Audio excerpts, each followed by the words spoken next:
time and money are not the most important elements of effective leadership. What is it? It's attention.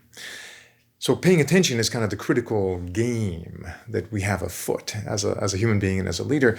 And in the leadership realm, one of the great contributors to leadership breakdown is not knowing where to pay attention, what we call not having priorities. So prioritizing is what a conscious leader does to avoid leadership breakdowns. Prioritizing is really a matter of where you place your attention. I was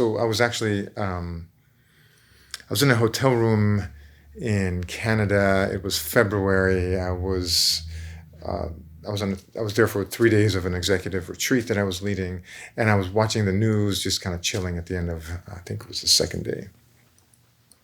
And the reporter came on the news and was telling a story about a local police province investigating a bunch of backcountry accidents. Specifically, what they were, kind of mystified by is that people would drive on icy roads, and against the odds, literally against the odds, drivers would spin out and run into telephone poles. And they were trying to find out, why were people running into telephone poles? Now, there's a great distance between one telephone pole and the other. There's lots of place for the driver to slide on the ice. So why were so many of them piling into the telephone pole? So they did this research, and they found exactly what golfers find, what soccer players find, what any kind of goal-oriented activity is. And so if you're playing golf, the swing, where the ball goes, the orientation of your body, all of it has to do with where you're focusing your attention, right? Everything that follows through on what you're focusing your attention on. The drivers on the icy road have this experience. They're driving on the icy road. Suddenly they hit a patch of ice and they lose control for a second. Lose control, if you've ever driven in a car that's losing control, it's kind of scary. Anxious. What do we do when we're anxious? We look for what? Danger. What do we do when we look for danger? What do we see? The telephone pole. What do we then do? The car has slipped. Doesn't mean it's constantly slipping, but for a moment I lost control.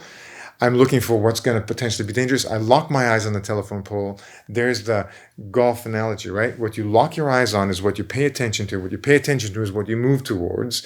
Literally, the autonomic nervous system begins to orient the body to move towards your point of focus. There's that pole. Guess what they're moving towards?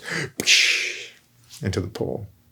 You've seen this in other instances where there's one car on an icy road that slid off the road, and all these other cars come by, they freak out and they bump right into them. Why are they all bumping into that other car?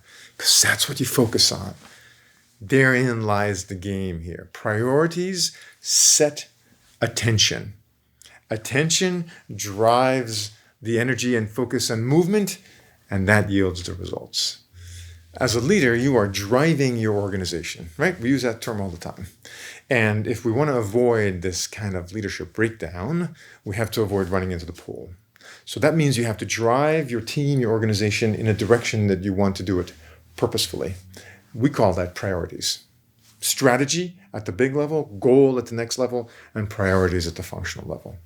And so this constant firefighting, this constant sort of immersion in a moment to moment and not looking at the bigger picture, not raising your gaze to see what the priorities are, is a guaranteed way for leadership breakdowns.